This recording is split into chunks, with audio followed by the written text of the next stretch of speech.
Hi, enthusiasm. Hi. This is what is it? This is Salmon Talk. Salmon Talk can't even fucking talk. Shouldn't be swearing Salmon either. Talk. Shouldn't be swearing. Don't Salmon Cole swear, talk Carl. movies.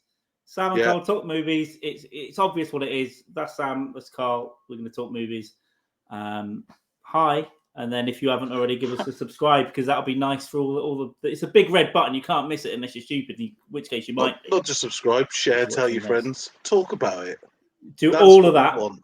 But definitely make sure you subscribe and talk about it and all that stuff. And we're hoping to bring to you a little different from the usual wankers that review movies. There's two lots of swearing in the first. Two swearing, so apologies for that. But we're going to be the renegades of movies, Carl. Yeah, well, we don't want to be the renegades of YouTube, so we're going to really try and not swear that's too a much. good point. Forget about that. Bleep it out. So post edit. Oh yeah, but I don't want to be doing that. That's a lot of work.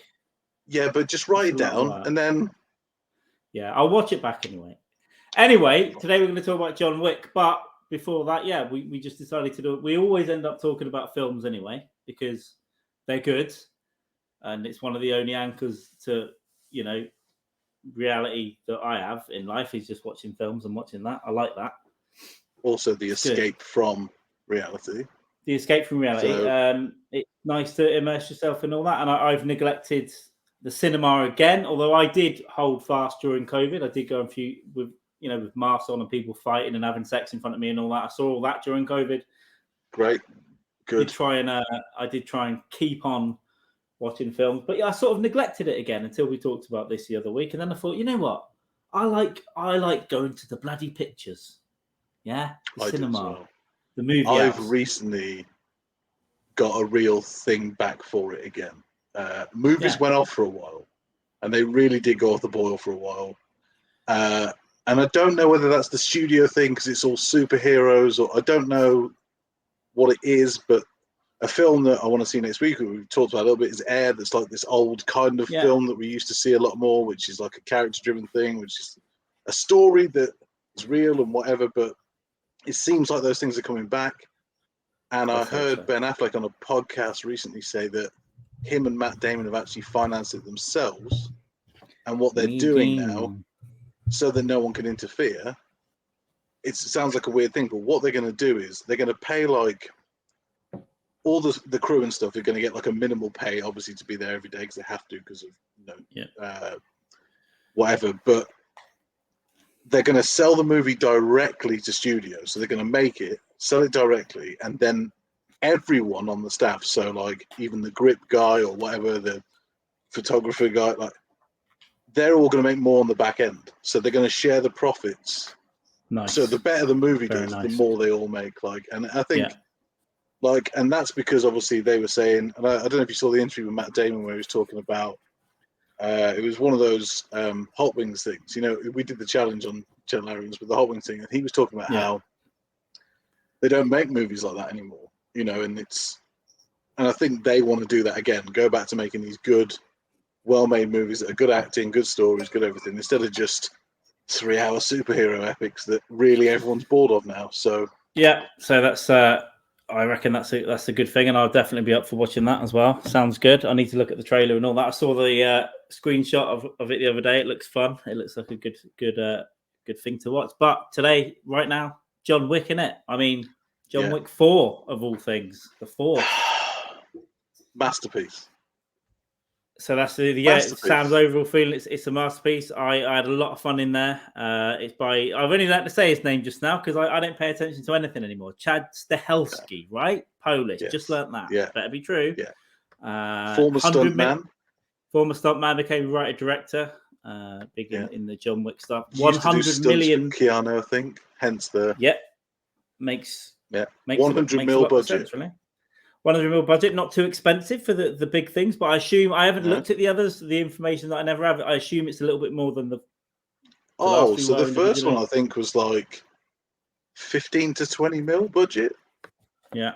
And then obviously, so I don't know if you know about this with the John Wick films, but every single one has been more successful at the box office than the one previous, which is unheard of in sequels, right? So normally it's like massive hit.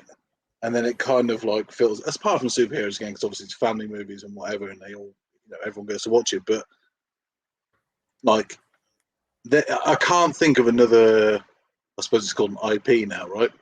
Like these things that have got more successful as they've gone on. And this one, they didn't expect John Wick 4 to do as well as it's done, and it's absolutely killed the market. So much so that they were going to end it on 4, and it looks like they're going to do 5.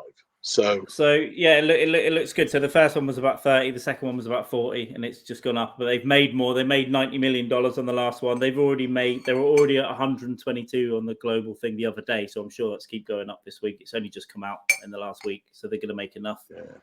Yeah. It's 5. Yeah, I don't know if it's actually going ahead. I've heard that the director wanted to leave it alone for a bit, and so did Keanu. And so I don't know. But Keanu's 58, right? So they've got to do it sooner rather than later. I don't know. He can fucking move about for another 10 years. It's fine. Just do a little bit of yoga, you know. Also, can we just say, still gorgeous, right? Still looks gorgeous. Good in the suit. Looks good in the suit as well. Gorgeous, Carl. As men go, gorgeous. Yeah, I mean, I didn't stare at him too long, but I guess he's got the good. He's still got hair. He's looking good. He's trim. He's a stunning man for his age. 58. Yeah, glorious. Absolutely. 58. Stunning man for his age. So I mean, we look worse now, and I'm 24 years younger than him. So yeah, he's doing pretty. I mean, those genetics are they're good. It is. And do you know what? Couldn't be happy for Keanu. There won't be any more genetics. They will there, or will there? Don't know. No, don't think there will be. That might be wrong. I don't know anything about his personal life apart from his girlfriend died. You know, I don't know anything else about that. And he's supposed to be very nice as well. He's supposed to be a very nice man. Well, the reason why I'm happy for Keanu is that he has this career, right, where massive hits, has a bit of a downturn, comes back, massive hits again, bit of a downturn, massive hits. Like, he's truly a guy that just keeps coming back over and over again. And it's probably because he's just a fucking nice guy, right? It's like, because let's be honest, he's limited. He's not a fucking, oh, sorry, Carl, I can't stop swearing. He's not exactly, he's not Daniel Day-Lewis, right? You don't need to be. No one else needs to be Daniel Day-Lewis apart from Daniel Day-Lewis, right? No, exactly. The outlier, the top 3% have to be that, and then most people are around here. And Keanu's probably out above the average. I'd say he's still good. He's still a great performer. Doesn't have to be all right in Shakespeare. He's the anti-movie star, if that makes any sense. I mean, all he ever has to do is and he's done that since Bill and Ted, The Matrix, John Wick. It just needs to do that. That's all. He just needs to do that. But now it has more gravitas. As he's got older, it's become more of a. He's older. He's got older. He's kept at it, and the physical stuff. He still does a lot of the stunt work himself, and the gun work and all that stuff. It looks great. He's still putting in all that work. He's not just He's not Steven Seagal. Let's put it that way. In Sniper. Well, let's not get into Steven Seagal too much because I mean we probably will review some Steven Seagal movies at some point. We should. We should. Do you think Keanu Reeves, like, if he's still making John Wick 19, he might just turn up one day and go, "I've let it go. I'm going to sit here and there's going to be a stuntman just walking up the stairs for me, just like Steven Seagal's got." Yeah, fuck it. No, I don't think Keanu Reeves. I think Keanu Reeves has got a bit more. He's got self-respect. Self-respect. And also, I think he's got respect for the moviegoers that he wouldn't just. This is what I think Keanu Reeves should do, because at some point he'll have to stop all that stuff, right? But as I said, he's in good shape. Yeah. You can stay in pretty good nick into your 60s and that now. But at let's say 75, he can't be doing it, right? Let's take that number. Well, Liam Neeson's still doing it at 70. Didn't he stop it? No, he's still doing it. He said he was going to stop it. He's still doing it. Because, I mean, Harrison Ford started to get to the point where when he was running, it looked stupid. Harrison, just stop. Just stop. How old is he now? I mean, 83. We need a Vietnamese producer. He's old, isn't he? All these. Why Vietnamese? No, I like the food, I guess. Okay. Harrison Food, 1942. So he's a few years older than my dad. Okay. Harrison Food, 81. Yeah. He is ish 81, 82 on there. close. So, yeah, and he's doing Indiana Jones 5, isn't he?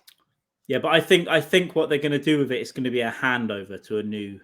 I think it will be like it'll They come tried out. that before, though, didn't they?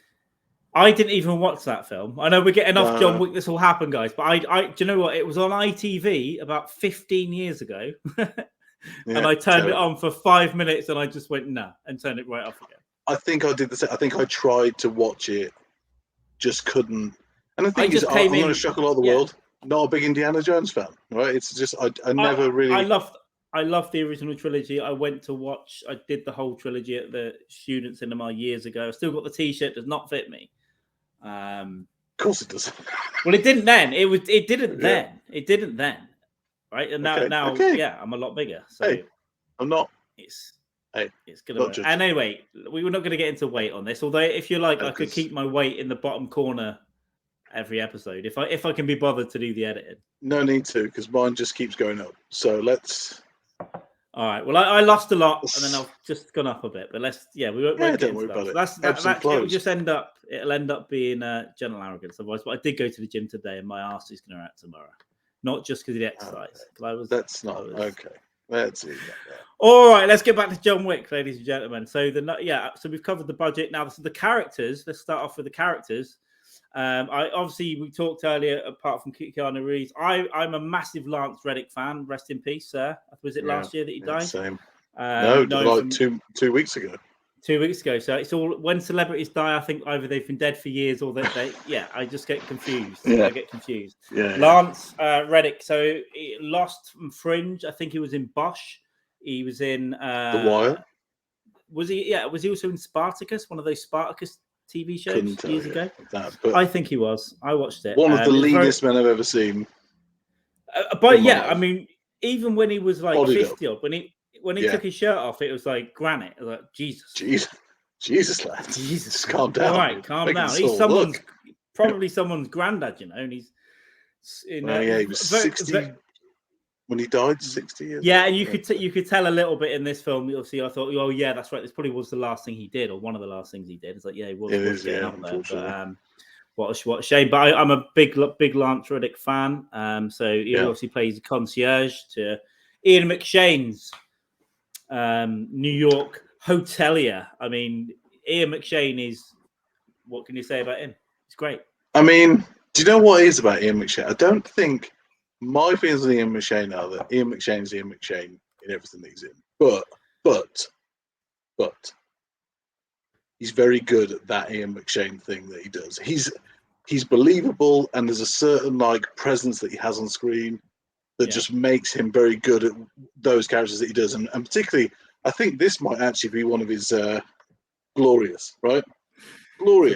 So this is what I know. I know Ian McShane basically from when I was a child when he played Lovejoy. I think he was an antiques dealer and investigator and detective. I might be getting two things mixed up, but I didn't see him again really until Deadwood. I mean, years later. Well, that was his that was his resurgence, right? Deadwood. For sure. I never really got into Deadwood. I love Deadwood. I mean, what they did, the problem with it is it's one of those things that started to get really good and they cancelled it. And it's like, God damn it. And then I know they brought it back a few years ago as a movie, but apparently, they couldn't really recreate it. Timothy Oliphant was great in it. Ian McShane's character in Deadwood was one of the finest characters ever. It's one of the ones that I've always meant to watch and never got round to. It's not perfect, but his character's called Al Swear Engine. So he's just like, of course he is. It's ridiculous, but they use basically modern dialogue in the old West and stuff, and it's just the mouth on the man is what I'll say. It's phenomenal insults. Well, he plays a real nasty piece of work. HBO won it, so you can say and do what you want on HBO. Yeah, obviously they were phenomenal and still are. So that was Lovejoy to Deadwood to this. I mean, I'm not going to get all the character names wrong, but he run the New York hotel, and we won't say any more about that. Apart from he is involved in the plot in quite a major way. He is the manager of the Continental, which is the scene of why everyone's after John Wick, because he did business on Continental grounds. So, Wick broke the rules, and now he's still running. Well, not running from those rules, but facing the consequences of breaking those rules. And and by the way, quite literally killing it. Yeah, and I think we get I think we get you get more insights into the table, I guess, the bosses in this one. I'll tell you this though, the first 3 films I don't remember a lot about because I just watched them once and I watched them all over like a 3-day period. Oh. And I need to go back. I really wanted to go and watch them before this, just didn't have time, but I'm going to do it in the next couple of weeks. But I felt it just gave you, because you sort of always got an enemy somewhere, but this one he's like got all the enemies in this one. Yeah, and I really like about that. I rewatched all of them in a 2-day. Well, I actually rewatched all of them in a day about 2 weeks ago. And I just got delayed going to John Wick 4. I watched it in prep.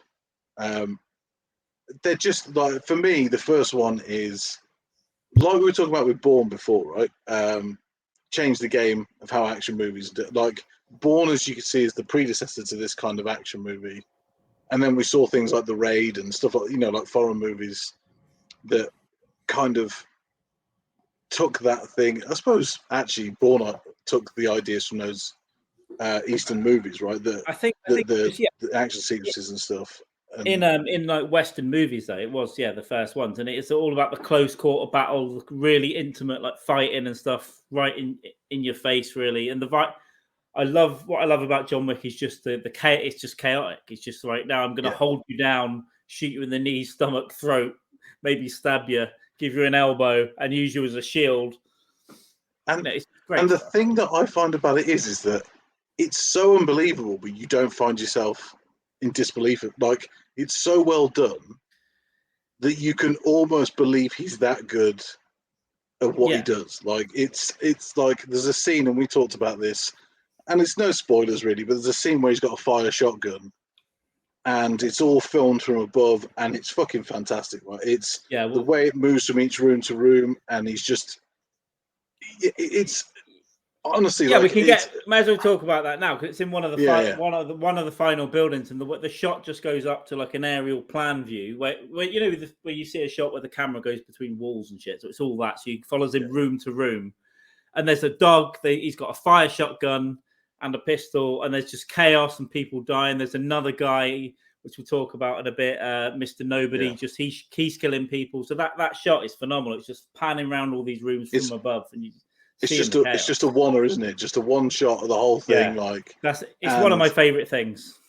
Yeah, and when I was when I was in the cinema, I really geeked out at that scene, particularly. Like, I was like, oh, they finally and it was almost like a video game, right? You're watching it, and like those old video games where you used to everything was third person, not first person, like they are nowadays. It was that kind of like moving around thing, and you had the camera, and it was just. Like, obviously, Chad Stahelski. It's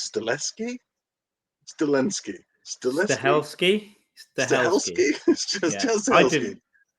Chad Stahelski. To me, and I was going to say it before the podcast. I'll say it now. This was his love note to action movies. This film, and that can sound ridiculous or pretentious or whatever, but that's what it was to me. Like, he put everything. It's 3 hours long. It's an epic, it's just shooting any action sequence on film at all is really difficult. Even like a 30-second fight will probably take you a day or two. The amount of fights, the amount of choreography, everything, not just with Wick, but with 5 characters pretty much, right? You've got the Japanese fella, you got Kane, he's brilliant as well. You've got obviously John Wick, you've got Mr. Nobody, you've got, but they've all got hand-to-hand stuff, they've all got gun stuff. Kane's got a lot of blade stuff as well. I'm forgetting the Japanese character's name.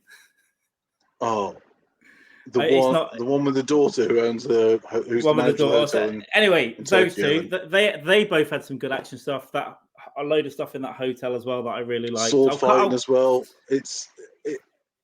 Knives, swords, shurikens. You've got just phenomenal stuff. But I think so Donnie Yen was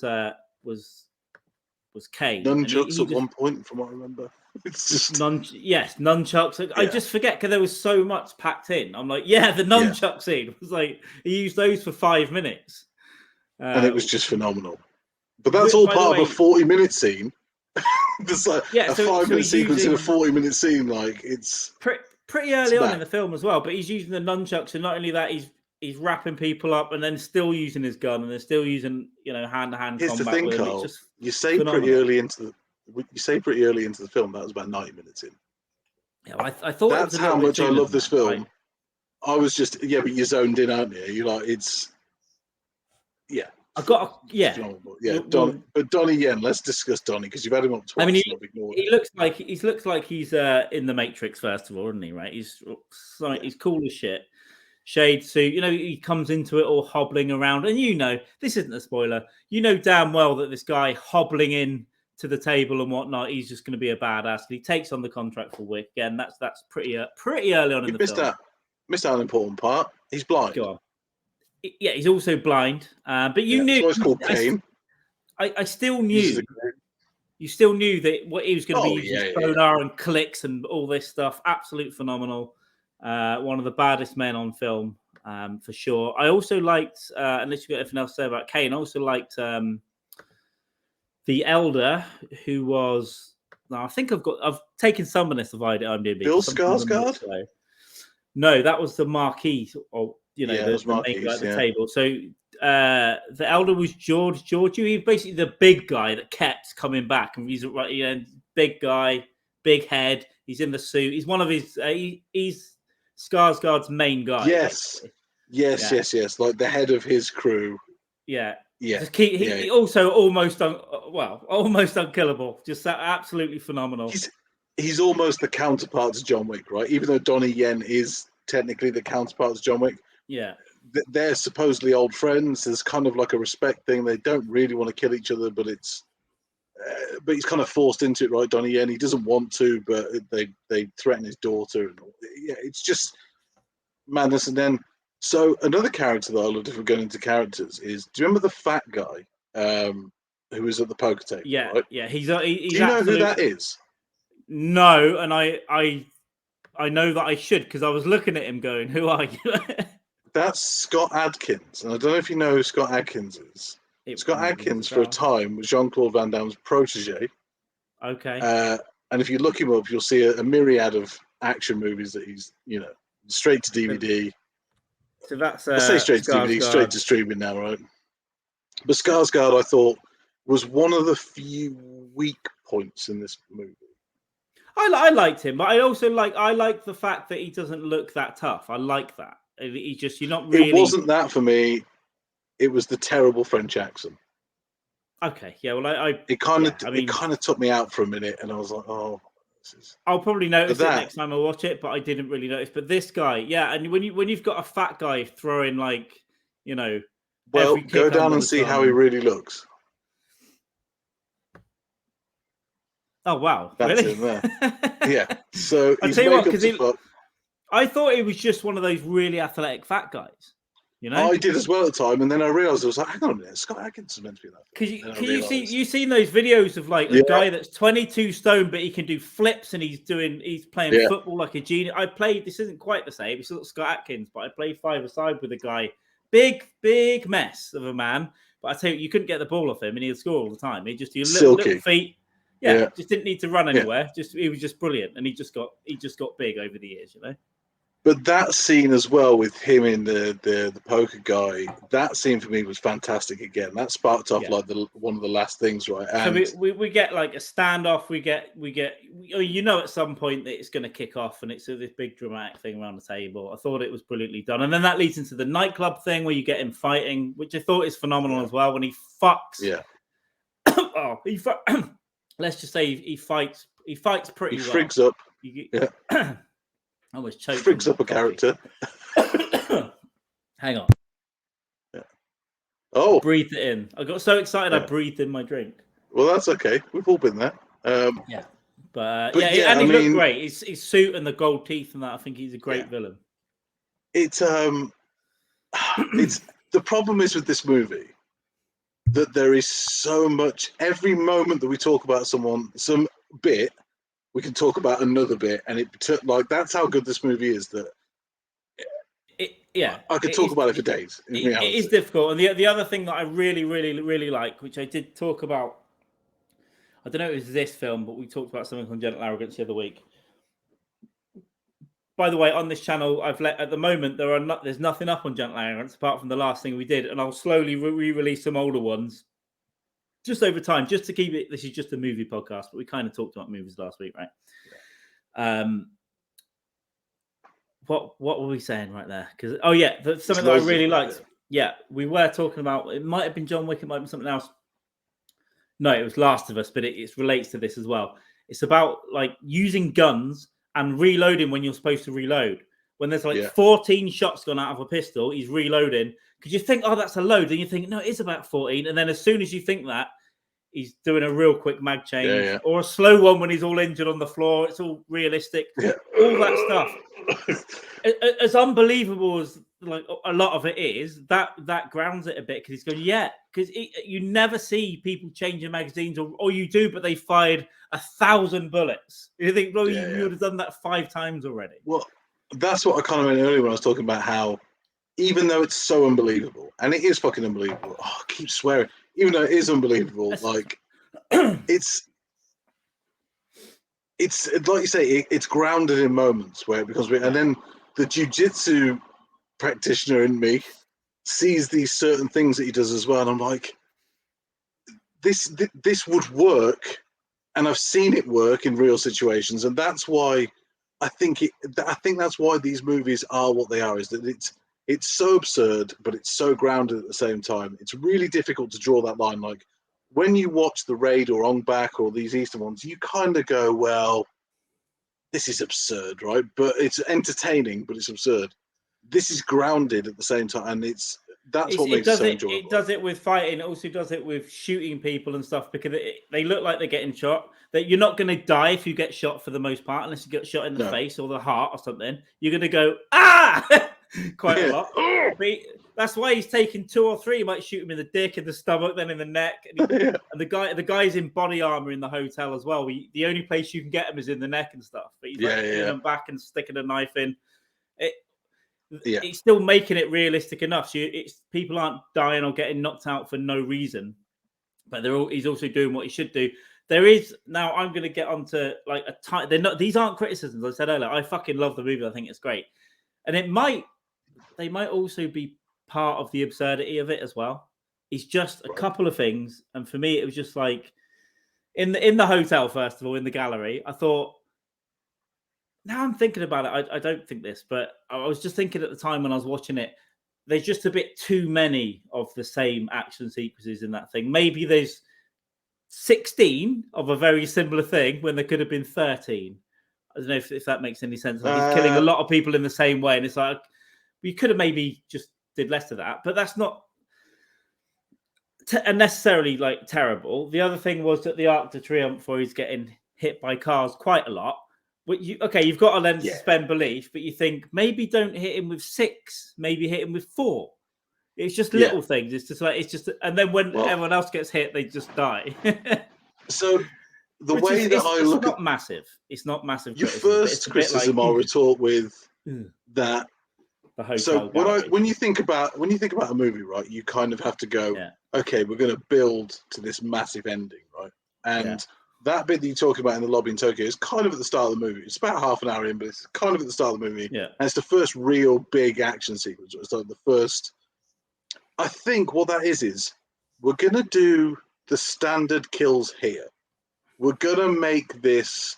John's so efficient at killing, everyone else is. We're just going to do this great sequence, and things are going to get tougher. It's like a video game, right? The big bosses are starting to come out, and it's becoming like a tougher thing for us to do. And then I think, what was your second criticism? It was just the amount of cars he got hit by. It's like, could you make it less? It was just. But there's also a comic booky element to these movies, because Donnie Yen being blind and being able to, But you don't have to be. But going back to that, disbelief. It's just that going back to that. Go on. The grounding aspect again. Just want to get this out. When he does like the Ring doorbell things, so that that he hears people coming. Like again, it grounds it a little bit. That it's also funny that senses. It also makes you laugh as well because you don't know what you know. It's going to trip a thing, and you might hear a little beep. But when it's a doorbell, like it is funny as well. It's like ding dong, like 5 times. I'm here. It is phenomenal. But yeah, it's not. But while I was criticizing it in my head, just like 1%, I was also thinking it's basically a comic book movie. I was also thinking it doesn't matter. But maybe also making it go on for ages and ages is part of the absurdity as well. It's like when he's taken 50 hits. I think so. Yeah, I think it is a part of it, and I think in the same way that he survives getting he survives getting all of his bones smashed in and shot, and then gets up and fights another 10 guys. Yeah, it's just part of the like let's go, and it's fun. I also love in these movies the Kevlar suits, like that they're covering themselves like this, not to get shot in the face and whatever. And it's just, it's absurd, right? But grounded. It's the same thing. You can get really thin Kevlar jackets, and they might. But if you get shot more and you're going down screaming, you go and you bruise the kidney, you just haven't died. There's a bit where he gets shot like really close up, and he just hides behind the thing. And I'm thinking, good lord, if that was me, I'd be like, stub your toe. But I've seen, you can get shot and carry on doing something for a while. It's if you're tough, whatever. But it's all part. You've got to let every time you think it's too much, you've got to go. Well, it's an absurd film, and every time it grounds something, you go, yeah, fucking that also balances it a bit. They're using so much reality and then all the fantasy as well. I like it. But to bring it back round to the characters thing again, Bill Skarsgård. Right, we didn't really talk about him. I think I got annoyed by the accent, right? But at the same time, I think he's good in it. Like he's got a presence, right? He's one of those actors again, where he's got a certain presence about him, and he's kind of like, and he's the guy. He's one of these guys who's like, he's quite good looking, but he's not that good looking that it kind of takes away from the fact that he can play something else, if you know what I mean. Like if you were to have Tom Hardy in that role, you'd be like, good lord, that man's too good looking to be this kind of, And he's just the kind of. He looks high class enough to be where he is, but also low class enough to be a scumbag. Like it all just kind of works with him to play that kind of role. And I think my criticism of his accent is just the one thing in it, but that's at first I thought, he's just a little wuss at sending people around, but then obviously he gets Mr. Nobody and does the thing with a hand, which I thought was great. I thought that was great. Like you can either pull the knife out or pull your hand out. Well, that was great. And but that was one bit that made me wince a bit as well, was going through the web. So like, just a little bit. Yeah, that was tough to kind of like. You don't see it. It's just you see it a bit, but you're just hearing it and you know what's happening. Yeah, and you're like, like then you remember a paper cut. You're like, on one of the webs as well. Imagine a paper cut. Oh no. But he's but yeah, Mr. Nobody. Again, a great addition to the movie. I thought at the beginning, I was like, "What?" And it's this weird character in the sense of obviously from the way that he kind of talks about John Wick and whatever, that he has this kind of like worship of John Wick. This weird, but he also knows if it was John Wick, there'd be a certain price that he would kill his hero to. Yeah, he just needs money as well, and he's got all the research in his little sketchbook and stuff. He knows everything. He's just waiting for the money to get right, and then he's like, I need this money for whatever reason he needs it for. He's also like the mirroring of John Wick in the sense of this guy's got this affinity with dogs. They're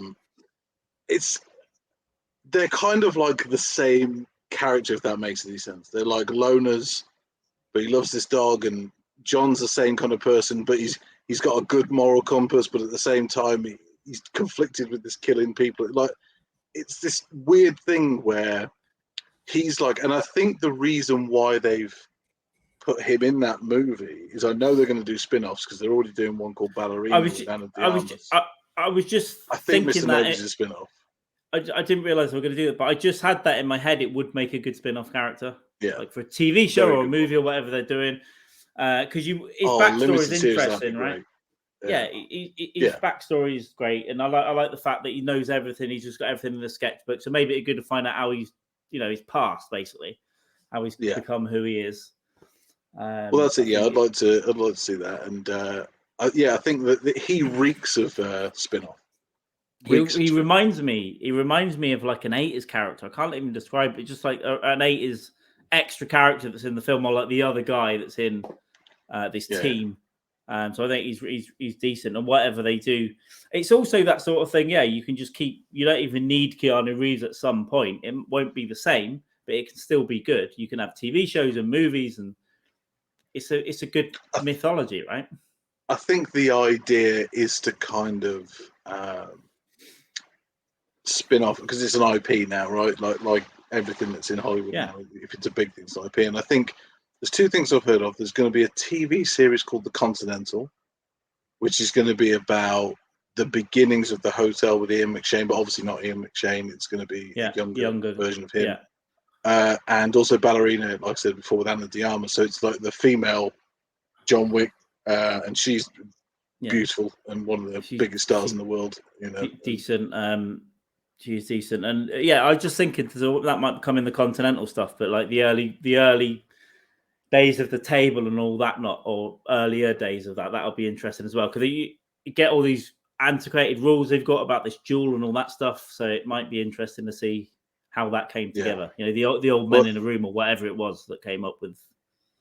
Yeah, well, Ballerina is going to be a movie, and Continental is going to be a TV series. So I think they're kind of covering all their options, right? And it's as long as there's someone overlooking it and keeping the quality, it'll be good. Because sometimes with these things, you can start having, this is good, that's good, but then the third spin-off, it can be like, Yeah, I really hope there's just someone keeping an eye on it, going, let's make less, but make them really good quality. Don't put 10 things out immediately.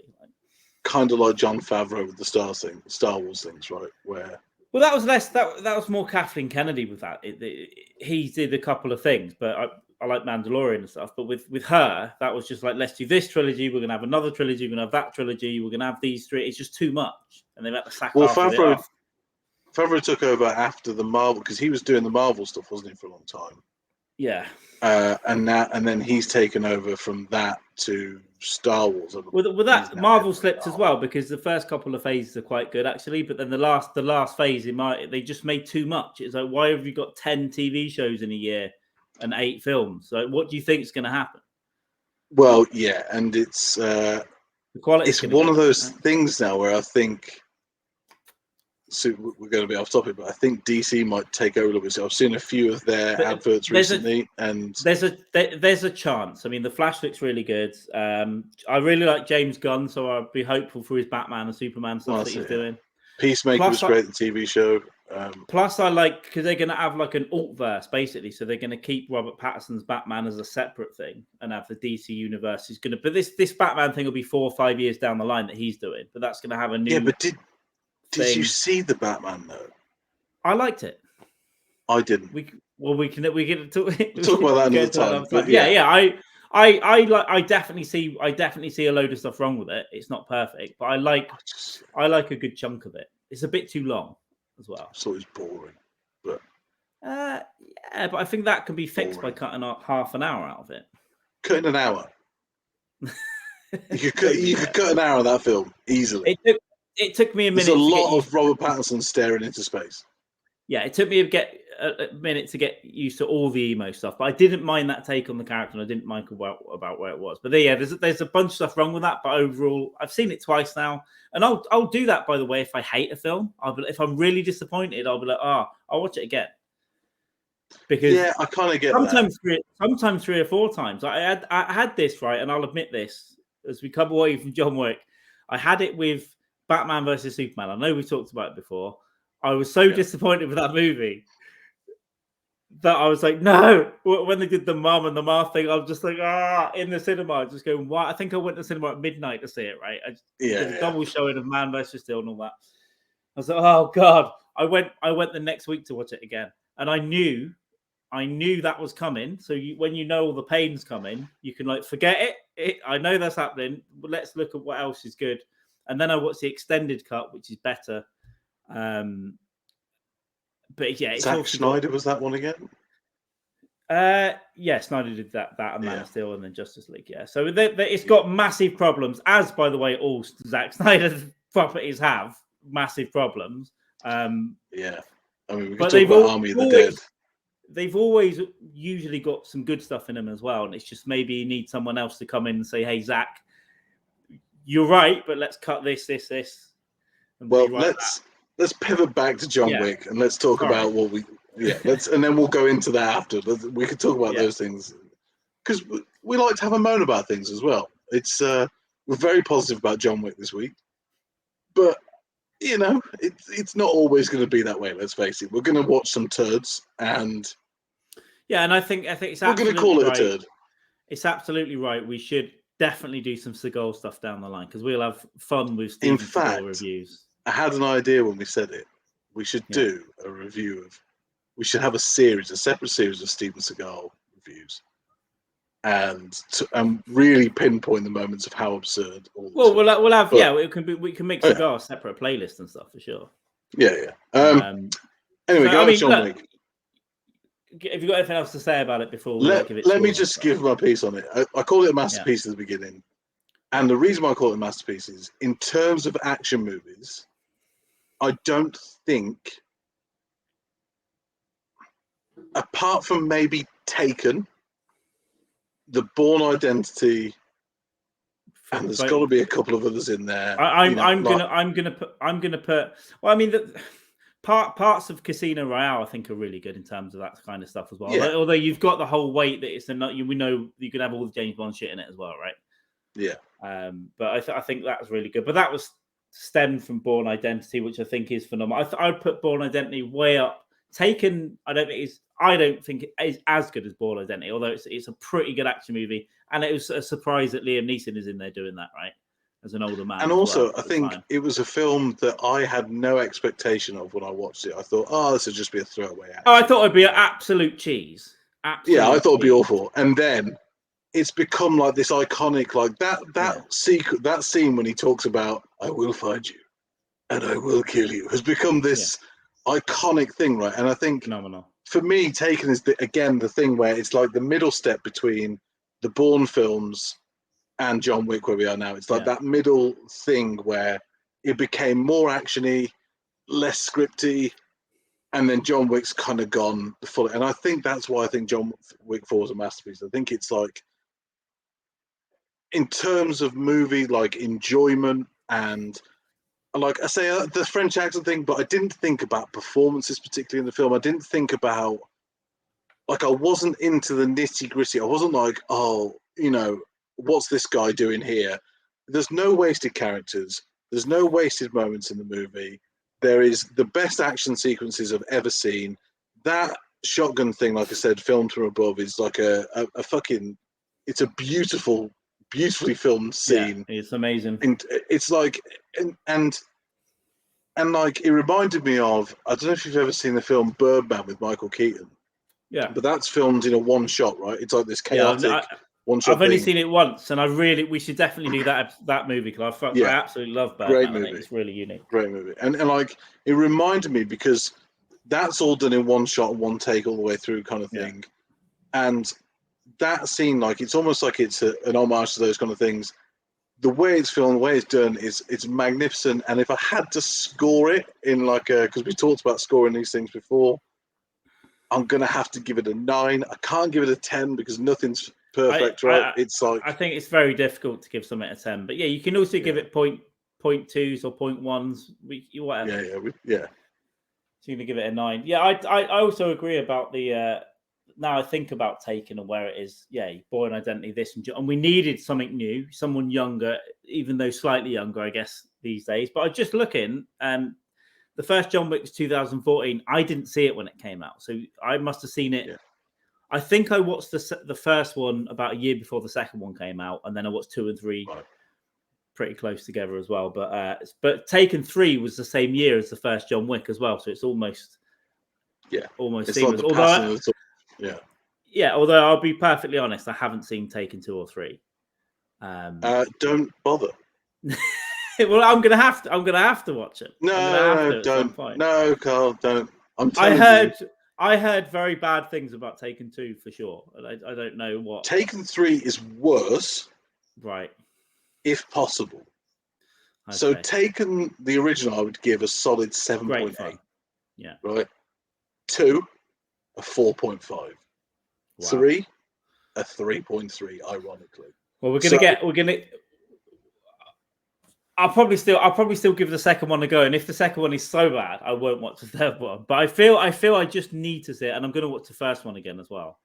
I mean, for me, John Wick, I'll give like I'm not going to say masterpiece right now, but I might change my mind, and it might be that I go back and watch the first 3 and this one again, and I might even come back. I think we should allow to come back and change our minds, right? It's really difficult. I'm not going to give it a 9, but I'm going to give it an 8 point. I'm going to give it like an 8.2 right now. I've got a feeling I'm going to give it a higher score in a bit. I think it's still a monster score. It's still a monster score. It's still a monster score. It's very, very good. I do have part of what I was saying about a couple of those things. When it got to like 30 minutes from the end, I was thinking this could be doing with half an hour shorter here. But as I got closer to the end, I thought, actually, no, I like it. I like the fact they made it so epic. I felt maybe 5 minutes out might make it a bit better, but that's just real pernickety. It's real. It's not even anything bad. It's just those car hits. Oh, and the last bit when he's going up those stairs and he rolls down 8 flights. I was thinking, come on, dude. But I was just thinking, I need a piss here. Like, why are we going 8 flights down? I went for a piss twice during this movie, by the way. It was that long. I didn't go for one piss, but I just you must have been dying. Yeah, by the end, I took.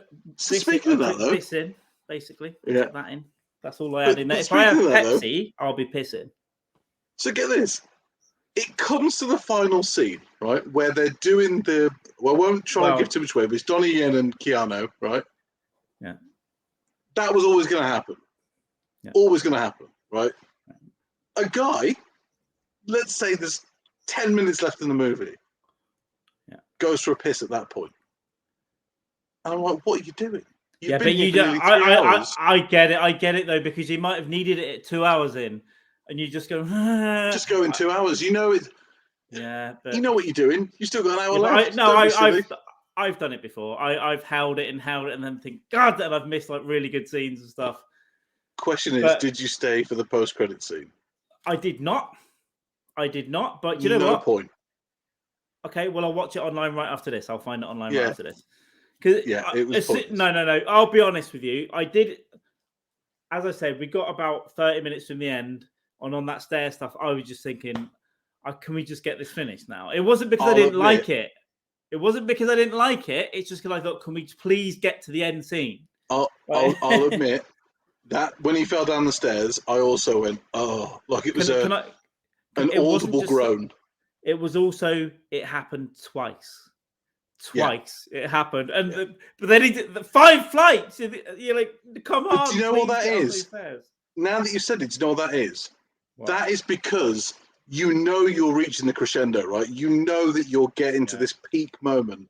And the director's almost like, he's I'm going to pull you back a little bit. Like, I'm going to bring you back just a little bit. And it's like, do you know what I really want? Do you know what I really wanted at that point? I wanted someone who works for Odeon to come out and give me something to piss in.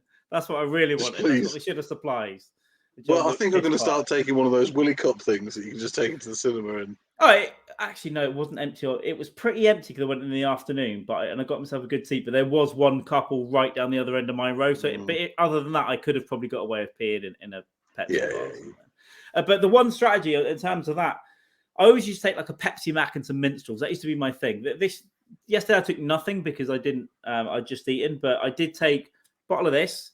And if I have water and sip it, I can normally, even a 3.5 hour, I can normally just about do it. If I'm on the Pepsi and I have half of that, I need to go out at least. I made a mistake. I bought a medium drink, which, as we all know in the cinema, is not a medium. Yeah. It is a triple extra large, like, monster thing that comes out. Got Coke Zero, which is caffeinated through. It was my mistake. It was stupid of me. I should have. That's what I would have done. Now the thing is, though, I love Now, I'll tell you I know cinemas don't make any money off the tickets; they make it off the concessions. I'll tell you, I've often just gone in Tesco's, got the Minstrels, got the Pepsi Max, and walked in with my stuff, right? And I still do it. And this was from Sainsbury's local over. It wasn't from the Odeon. Yeah. But from time to time, I do like it. I like going up and getting a drink and getting I don't know what the Odeon are like, but my experience of getting nachos here. First of all, I don't like noisy people eating in the cinema. It makes me really angry. I had a medium popcorn, so it was a disgrace. Yeah. Well, popcorn's like, it still annoys me, but I think I've got that dysphoria or whatever it is. If there's a silent bit and I hear someone go, I'm like, get out. If I hear someone else doing it, I'm furious. Or I can hear them trying to open it quietly, but it's to just do it. Oh, yeah. Wait for what I feel the same. I don't want to make a noise, but what I do, I wait for like a train, meow, on the screen. And my minstrels are open or whatever it is. Do that. But she was like, in a quiet bit of the film. I mean, we can talk about cinema, but I've had some times in the cinema where I generally thought about beating someone. Well, to a pulp I had 3 lads in front of me, teenagers. They were dropped off by their parents. Yeah. That's how young they are. Yeah. They did not stop talking, and it was like a tool maker's whisper as well. It was loud. It was obnoxious. It was unnecessary. I don't like this. I almost can't be too angry at like young people doing that because all they're doing is on 50 apps all the time. Yeah, and we've done it. We've done it to them, But yeah, real disrespect is the problem. I had a family when I went to see Christopher Nolan's Tenet, right? I saw that in the peak of COVID in Birmingham. Yeah, I did that too. There's 4 people in the cinema. There was a family of small children and a mother, none of which were watching the movie. She was on the phone the whole time, and the kids were charging up and down the aisles, hitting each other with bags of popcorn, and I mean for 2 hours straight. Oh, so there's that. I was just told them to get out. Yeah, I really wanted to, but it's COVID, and I thought I don't want to be yelling at people. No, and what I would have done as well is I would have been really passive aggressive. I would have gone to the toilet and I would have told someone in the cinema there is a family. See, that's the move. That's the move. And I am disgusted by their behavior. Yeah. And I want. By the way. I also think you'd get a refund or a free ticket as well. Can you say they've ruined my experience? I wouldn't even care about that. I just want them to stop. Now I would. Now I would. Now I would be going, what can you do for me? Because I've had a really bad time. Well, when the cinema was really popular, they used to have a person sit in there, didn't they, who would check it in the Odeon here, there was one member of staff and he was just scanning the tickets top of the stage. There's no one in any of the screens. There might have been someone behind a concession stand. They're basically ghost towns now, Yeah, I mean, I went to Showcase and it was like big cinema, right? I think there's 20 screens in the cinema. Yeah, there's at least 16 in this one that I went to. And I think one member of staff-wise, there was 2 behind the concessions, 1 at the ticket and 1 scanning the ticket. Yeah, there was probably 4. Also, but that's just we don't need them at the ticket office anymore. You get them online, you scan it. I see. I just got it online. But yeah, so the other good thing though, at the moment, the Odeon is 3 minutes walk from where I'm sat right now. Yeah, super. 3 minutes. Bunk. Yeah. I'm in there. I don't know why I said bunk because I'm in a cartoon. But and we've also got an IMAX, and I believe there might be even. I think we might have a Showcase as well, and an Everyman as well. So I think we've got a good range. The Showcase now, in the one that I'm in, Cinema Deluxe, it's called. Every seat is a recliner. Every seat is new, it's the level of comfort is obscene now. I need to be getting into this, and that's what I was saying to you the other day. I've never done an Everyman, and I know they're pricey, but I tell you what, if there's a big movie, there's a big movie that comes out this year, we should go to an Everyman and get some food. Yeah, I'm telling you, they're great. Yeah, my dad goes to get the hot dogs. Look, the way I look at the Everyman is right. It's a night out. It's not a cinema trip. It's not, I'm going to go and watch this movie and do whatever. It's food. You take a date, you do whatever, you go, right, we'll have a couple of drinks, we'll get some food, we'll sit on the sofa together, we'll have like this. It's a night out. It's like, you're going to spend 50 quid, unquestionably, 50, 60 quid just in there, maybe more. But they do things like, they do like old fashioned cocktails and stuff, and they don't judge you for it either. And you just have a little app, you order your little food, and they bring it in, and they go, Yeah, here's your whiskey, and they go, have a great night. I'm doing that. I'm going to do that at least twice this year. I'm going to go to Every Man. It's honestly I'm going to go to the IMAX as well, because I haven't been to enough IMAX, and they're always a good experience. The best two cinemas I went recently were both in Brazil over the last couple of years. Weirdly, just weird because I happened to go, accidentally went into the premiere one last time, and then this closest time I deliberately went, well, I'm just going to pay for the premium tickets and sit at the back with the big recliners and just your gear, all your food and all that stuff. Really good experience. So yeah, I saw Avatar and Elvis in the premiere cinemas in South America. Yeah, and I think that's probably a good place to wrap us up anyway today after your all right. Well, listen, this went longer than I thought. We did John Wick. We finished it ages ago. We rambled a lot. We might do that more. We might be more tight with it. Who knows? There'll be lots of stuff. I reckon horror stuff. We can have different sections: horror, series, classics, whatever. But subscribe anyway on YouTube, and if you're listening, follow and all that. Whatever the word that's positive is, follow, subscribe, all that stuff. Share. Yeah, share, like, tell a friend, tell a friend. Listen, give us a comment. Let us know what you think. Did we ramble too much? I'm not going to change who I am anyway. So. Not just that. Tell us what you think of the movies we're talking about. Give us an opinion. Let us know. Is Keanu still a well-aged man? Oh, beautiful. Let's not talk about that. That's universal. He's gorgeous. What would you have done to that couple in the cinema whilst I was watching Don't Breathe? But don't be too graphic, because it's YouTube, isn't it? Be nice. Yeah, I would have got that big syringe and just into both of them. Yeah. And I think, so just we want some interaction. It'd be nice. That's all we're saying. You don't have to. You don't have to say a single word. But we will do, at some point, we'll do some live streams as well, but we want some of you to listen to it first and see how you're doing. Again, if you're just on audio, go over to YouTube anyway and press subscribe. It doesn't hurt anyone, does it? It's free. What we want is to make this so that we can have a studio that we do this in person, and we can clip things, and we can eventually it could be a bigger thing, and we will be doing stuff in person as well. We'll probably live closest to each other than we ever have now. I think it's just under 2 hours. So, I mean, it's about the same. Well, Cardiff was a bit of a pain, isn't it? It's just difficult to get to. It's just like you think it's going to be 2 hours, and then there's always like an extended 40 minutes. Yeah, what it is, and you don't know why. We're going to go off again as soon as I got to the border, going back from London. I think I'm nearly home, but then there's another 45 minutes. Yeah. On the road. Anyway, we rambled into traffic. This is what is it called? Sam and Carl Talk Movies. Yeah.